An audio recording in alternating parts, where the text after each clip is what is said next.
Hello, good morning guys, welcome back to the channel.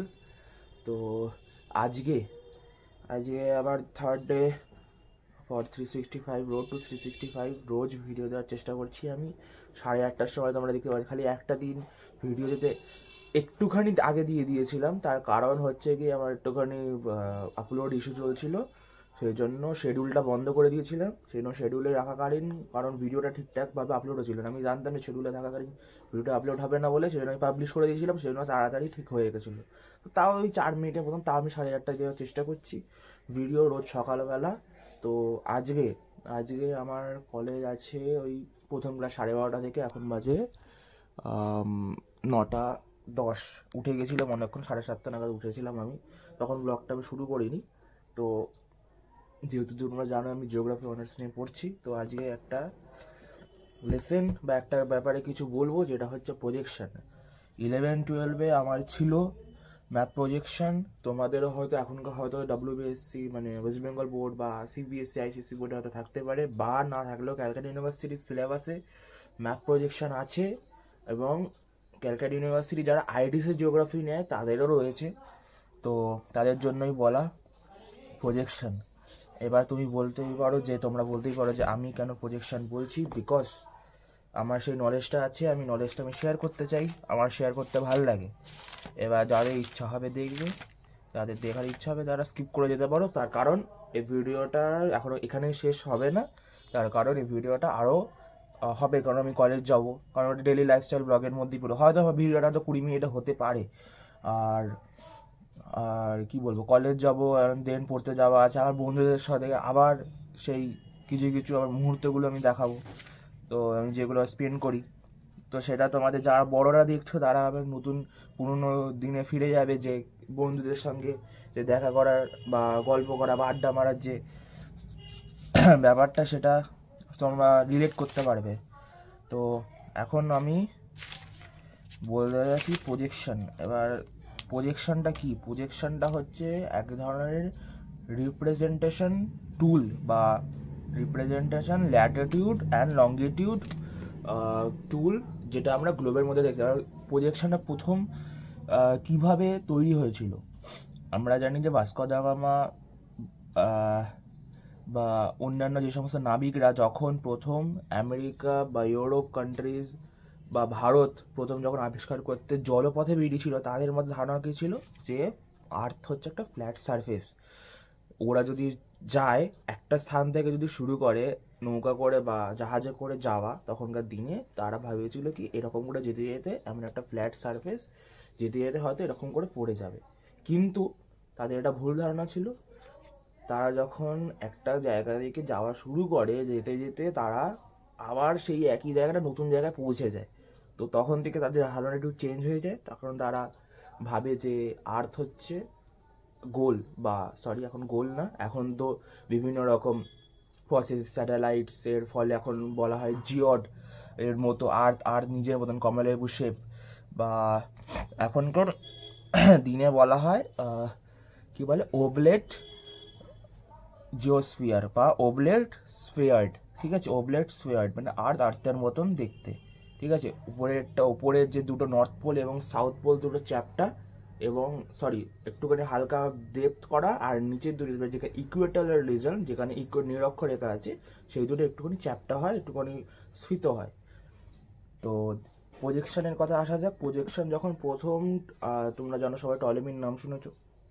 তো Ptolemy প্রথম এই map কনসেপ্টটা এনেছিল। এবার ম্যাপ যে কনসেপ্টটা আনলো, ম্যাপ তৈরির আগে সবার আগে এসেছে প্রজেকশন। এবার প্রজেকশন কেন আনতে হলো? প্রজেকশন কারণ আনতে হলো যে আমরা ম্যাপটাকে বিভিন্ন স্কেলে বিভিন্ন রকমভাবে দেখি। তোমরা জানো RF বলে শুনেছো। RF হচ্ছে রিপ্রেজেন্টেটিভ ফ্র্যাকশন, যেটা আমাদের গ্রাউন্ড ডিস্টেন্সকে ম্যাপ ডিস্টেন্স এর মধ্যে রেশিওকে ভাগ করতে সাহায্য করে। এবার আরএফ হচ্ছে গিয়ে কি? এবার আরএফ হচ্ছে এক কথা বলা যায় যে আমরা অনেক জানি যে তোমরা শুনেছো বা দেখেছো হয়তো, যারা টোপোশিটে কাজ করেছো, 1:50,000 লেখা থাকে বিভিন্ন টোপোশিটে বা বিভিন্ন ইন্ডিয়ান ম্যাপে 1:50। 1:50,000টা কি? আমি তো আমাদের 1:50,000 বেসিক্যালি কিছুই না। 1 মানে হচ্ছে ম্যাপ ডিস্টেন্স, আর 50,000টা হচ্ছে গ্রাউন্ড ডিস্টেন্স। এবার 50,000 ওটা হচ্ছে একটা ইউনিট, আর 1টা একটা হচ্ছে ইউনিট। এবার যদি এটাকে আমরা যদি ভাঙি তাহলে কি হচ্ছে 1 সেন্টিমিটার আর 50,000 সেন্টিমিটার, এইটা হচ্ছে মেন বেসিক্যালি আমাদের দেখার বিষয়। মানে আমরা যদি ম্যাপে যদি 1 সেন্টিমিটার টানি তাহলে আমরা গ্রাউন্ডে 50,000 সেন্টিমিটার কভার করব। মানে গ্রাউন্ড মানে আমাদের পৃথিবীর মধ্যে আর্থ সারফেসের মধ্যে, এইটাই হচ্ছে বেসিক্যালি বোঝার বিষয়। রিপ্রেজেন্ট করে, রেশিও ভাগ করে দেয়। আমরা তো কোনোদিন ম্যাপে টানতে পারি না যে ম্যাপে যতটা আমরা দেখাই বা গ্রাউন্ডে যতটা, আমরা যদি গ্রাউন্ডে 2 কিলোমিটার, আমরা কি ম্যাপের মধ্যে সেটা 2 কিলোমিটার দেখাতে পারবো বা খাতায় রাখতে পারবো 2 কিলোমিটারটা? সেটাকেই কি বলবো সহজ করার জন্য বা করার জন্য আমরা একটা রিপ্রেজেন্টেশন একটা বা রেশিও এটাকে ভাগ করে দিই। মানে যদি ম্যাপে এই সেন্টিমিটার হয় তাহলে আমরা গ্রাউন্ডে এই সেন্টিমিটারটা দেখাচ্ছি, এইটা। তো এই রিপ্রেজেন্টেশনের যে ব্যাপারটা রয়েছে এইটাকে আমরা স্কেলস বলছি। তো বিভিন্ন ম্যাপের স্কেলস বিভিন্ন রকম হয়। তো এই স্কেলস কনসেপ্টটা আসার পরে তারপরে প্রজেকশন ব্যাপারটা এলো। প্রজেকশন বিভিন্ন রকম হয়। প্রজেকশনটা ব্যাপার কি, যখন প্রথম একটা কাঁচের গ্লোব ছোট, এবার কাঁচের গ্লোবটাকে নাম কি, ওটাকে বলে জেনারেটিং গ্লোব। ওই জেনারেটিং গ্লোবের ওপরে অক্ষরেখা এবং দ্রাঘিমা রেখাগুলিকে আঁকা হলো। এবার তারপরে ওদের মাথায় এলো যে তারা প্রজেক্ট করে কী করে সেইটাকে দেখাবে। এবার নিশ্চয়ই তো ওই ছোট গ্লোবটাকে দিয়ে তো কিছু বোঝা যাবে না। তো ওরা কী করে, ওরা সেই গ্লোবের মধ্যে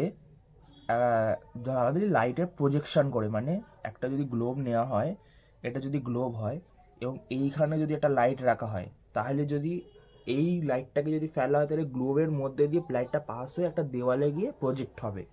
তো এই কনসেপ্টটা, বাট এর মধ্যে একটা টুইস্ট ছিল যে ওরা লাইটটাকে ভেবেছিল কোথায় ফিক্সড করবে। যদি এরকম পজিশন থেকে রাখে, একটা লাইটের প্রজেকশনের উপর তো নির্ভর করে, লাইটটা যত দূরে যায় তার প্রজেকশনটা তত বড় হয়, আবার লাইটটা যত কাছে আসে তার প্রজেকশনটা ততটা কম হয়। এটা হচ্ছে তোমরা আগে পড়েছো বা দেখেছো সিনেমা হলের মধ্যে। তো সিনেমা হলের কনসেপ্টটা কি, যখন প্রজেক্টর দিয়ে প্রজেকশনটা মুভি দেখানো হয়, যত দূরে রাখা হয় তত প্রজেকশনটা বেশি বড় হয়। এরকমই কনসেপ্টটায় ফেলা হয়েছিল। এবার ব্যাপারটা হয়েছে, এবার যদি এরকম ধরনের কনসেপ্টটা যদি রাখা হয় তাহলে ওরা ভেবেছিল যে একটা নির্দিষ্ট কোনো প্রজেকশন বা একটা নির্দিষ্ট কোনো ডিস্টেন্স থাকছে না গ্লোব থেকে। এবার তখন কি করলো, তখন করলো যে ওরা ফিক্সড করলো যে ওরা গ্লোবের মধ্যে লাইটটাকে ফিক্সড করবে। এবার তাহলে কি দাঁড়ালো কি, ওই যে কাঁচের গ্লোবটা বা জেনারেটিং গ্লোবের মধ্যে ওরা অক্ষরেখা দাগিমা, জেনারেটিং গ্লোবের বাইরে অক্ষরেখা এবং দাগিমা রেখা, এটা দাগিমা রেখা, এটা দাগিমা রেখার অক্ষরেখাগুলোকে ওরা আঁকলো।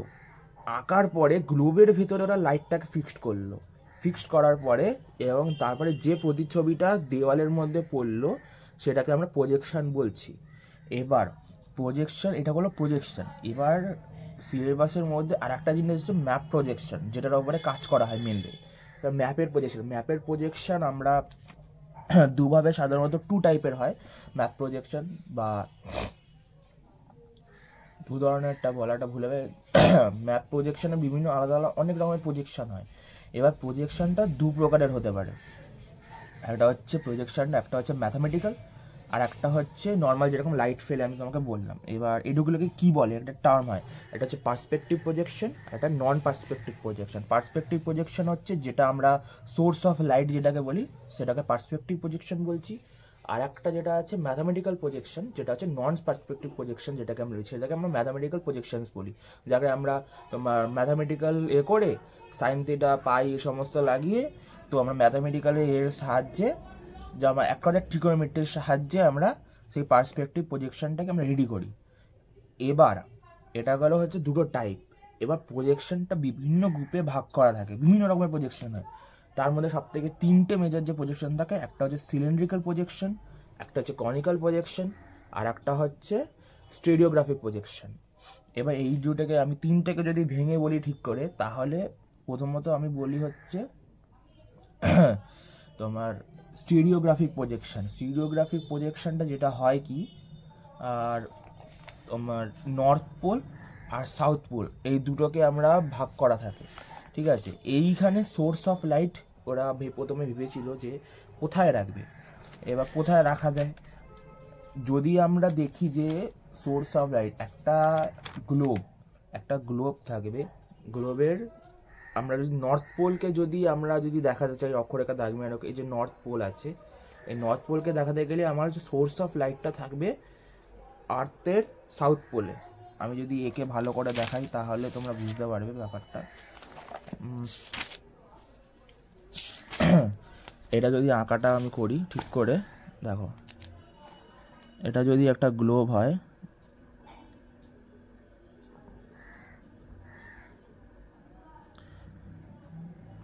এটা যদি একটা গ্লোব হলো, ঠিক আছে। এবার লাইট সোর্স যদি এটা থাকে, ঠিক আছে, লাইট সোর্স যদি এটা থাকে তাহলে এরকম করে তো স্প্রেড হবে লাইটটা। এবার তাহলে কি, এটা হচ্ছে ধর সাউথ পোল, এটা হচ্ছে নর্থ পোল, তাহলে এই সোর্স অফ লাইট যদি এটা থাকে তাহলে এইটুখানি ডিস্টেন্স খালি কভার হবে, এরকম এইটুখানি ডিস্টেন্স খালি কভার হবে, বাস। হ্যাঁ, এবার যদি জিনিসটা যদি এরকম হয়ে যায়, ঠিক আছে, যদি সোর্স অফ লাইট যদি এটা যদি নর্থ, এটা সাউথ, ঠিক আছে, দিয়ে এটা এরকম হলো,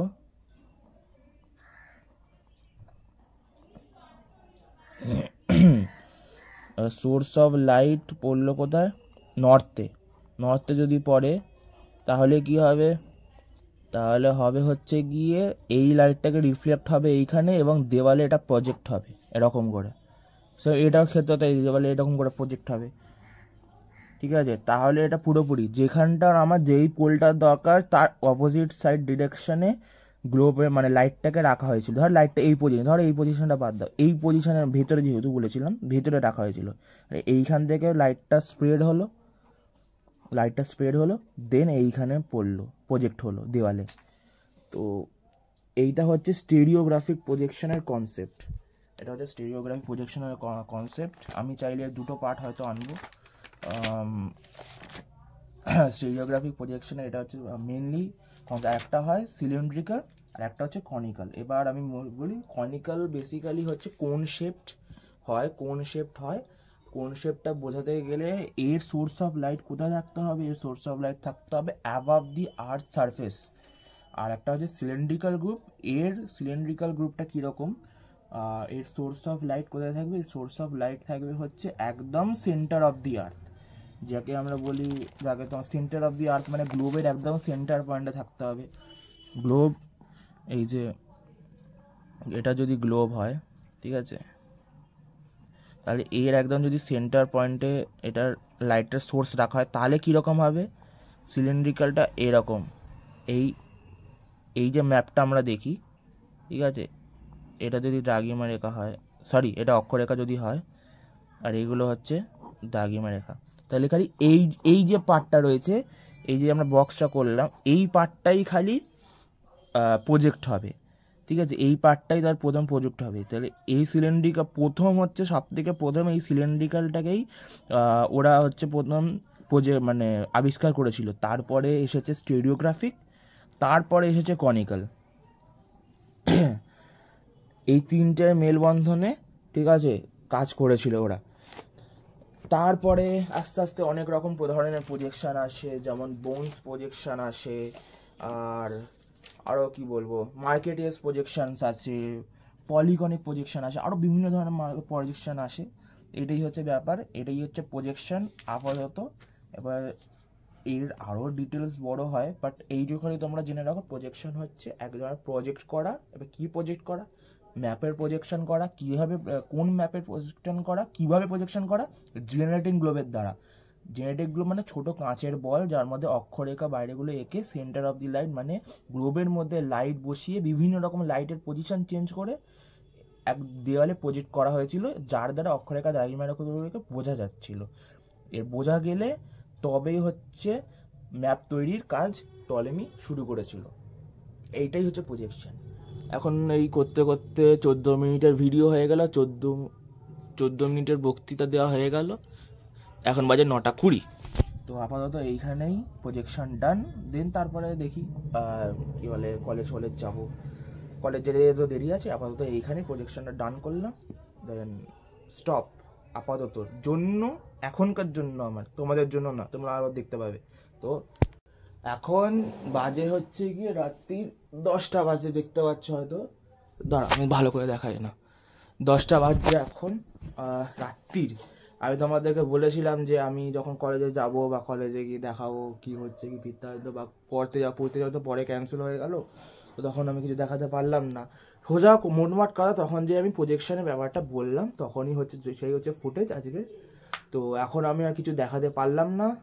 তোমাদের বললাম যে অনেক চাপ ছিল, ঠিক আছে, আজকে কলেজে অনেক ফাইনাল শিটস দেখানো ছিল, তার উপর দিয়ে পড়তে যাওয়া হলো না, সেরকম কিছু দেখানো ছিল না, বাড়িতে বসে পরে যখন আসলাম বাড়িতে এসে পড়ছিলাম, দেন সেখানে আর কিছু দেখানো হয়নি। তো আপাতত আজকের জন্য এটাই, 15 মিনিটের ব্লগ, বেশি লং করলাম না, 15 থেকে হয়তো 17 মিনিটের ব্লগ হবে হয়তো। তো এখানে ব্লগটা আমি এন্ড করছি। Thank you so much for watching এই যে ভিডিওটা দেখার জন্য থ্যাংক ইউ। তো ভিডিওটা যদি ভালো লেগে থাকে তাহলে অবশ্যই ভিডিওটাকে লাইক করে যাবে এবং সাবস্ক্রাইব, যদি কোনো ভিডিও ভালো লেগে থাকে, আমি যতগুলো আগে যে ভিডিও ছিল তাহলে অবশ্যই সাবস্ক্রাইব করে দেবে, আর লাইকটা অবশ্যই করে দেবে, আর বেল নোটিফিকেশন অবশ্যই দাবিয়ে যাবে। তো থ্যাংক ইউ, গুড নাইট।